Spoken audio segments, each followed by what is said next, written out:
Hello everyone. Welcome back to my channel Pooja Janu sisters 8686. అందరూ ఎలా ఉన్నారు? బాగున్నారా? ఈరోజు ఈ వీడియోలో ఇంట్లో పెరుగు మిగిలింది అనుకోండి, ఏం చేస్తారు? ఎప్పుడు కూడా పెరుగన్నం అయితే తింటాం ఇష్టం ఉండదు కదా. సో పెరుగు చట్నీ అయితే చేసుకుందాం. పెరుగు చట్నీ ఎలా చేయాలో నా ప్రాసెస్లో అయితే చూపిస్తాను. పెరుగులో పసుపు, సాల్ట్ అయితే వేసి మిక్స్ చేసేసాను. చాలా ఈజీ ప్రాసెస్, టేస్టీ కూడా ఉంటుంది. ఒకవేళ రాని వాళ్ళైతే చూడండి, వచ్చిన వాళ్ళైతే ఎలా చేశాను ఏంటి అనేది కామెంట్ సెక్షన్లో కామెంట్ చేయండి.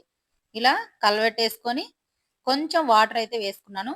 మరీ గట్టిగా పెరుగు చట్నీ చేసుకోం కదా, కొంచెం వాటర్ వేసుకొని ఇది కూడా ఉప్పు పసుపు అన్నీ కలిసే విధంగా కలుపుకొని పక్కన పెట్టేసుకున్నాను. ఇలా మొత్తం అయితే కలిసిపోయింది. ఇప్పుడు స్టవ్ మీద కడాయి పెట్టేసుకొని ఆయిల్ అయితే వేసేసుకున్నాను. ఆయిల్ హీట్ అయిన తర్వాత 1 టేబుల్ స్పూను ఆవాలు, 1 టేబుల్ స్పూను పచ్చెనగపప్పు, 1 టేబుల్ స్పూను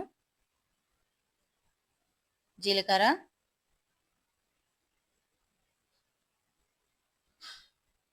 ఇంకో టేబుల్ స్పూను మినప్పప్పు. ఇవన్నీ ఒక టేబుల్ స్పూన్ వేసుకొని క్రంచీగా ఉంటాయి. ఈ ఫ్రై చేసుకోండి. ఇది తినేటప్పుడు కూడా పంటి కింద తగులుతూ ఉంటే చాలా క్రంచీగా ఉంటాయి, టేస్టీగా ఉంటాయి పప్పులు.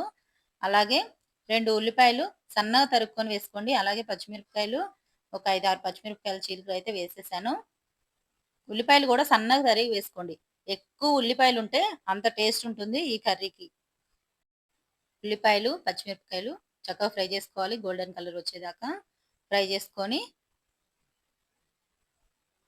ఉల్లిపాయలు 80% కుక్ చేసుకోండి. 20% అయితే కుక్ చేయొద్దు. ఎందుకంటే తినేటప్పుడు క్రంచీగా కూడా తగులుతూ ఉంటే బాగుంటుంది.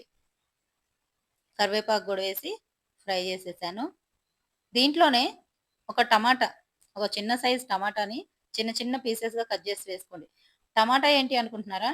టమాటా వేస్ట్ చేస్తే డిఫరెంట్గా ఉంటుంది.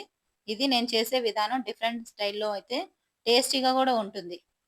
పెరుగు టమాటా కాంబినేషన్ కూడా బాగుంటుంది. టమాటా కూడా వేసి చక్కగా మగ్గించేసుకోవాలి. ఇప్పుడు టమాటా కూడా మగ్గిపోయింది. బాగుంటుంది టేస్ట్ అయితే, చాలా బాగుంటుంది. ట్రై చేయండి, ఒకవేళ మీకు తెలియకపోతే ఇలా ట్రై చేయండి టమాటా కూడా వేసి. ఇవైతే మొత్తం మగ్గిపోయింది.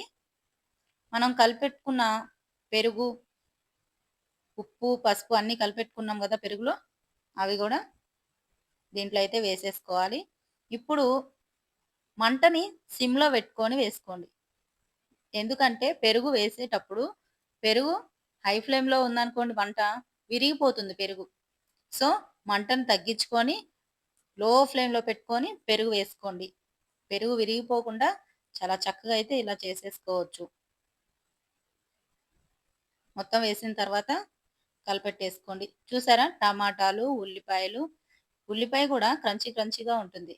టేస్ట్ చూసుకొని సాల్ట్ కూడా అడ్జస్ట్ చేసుకోండి.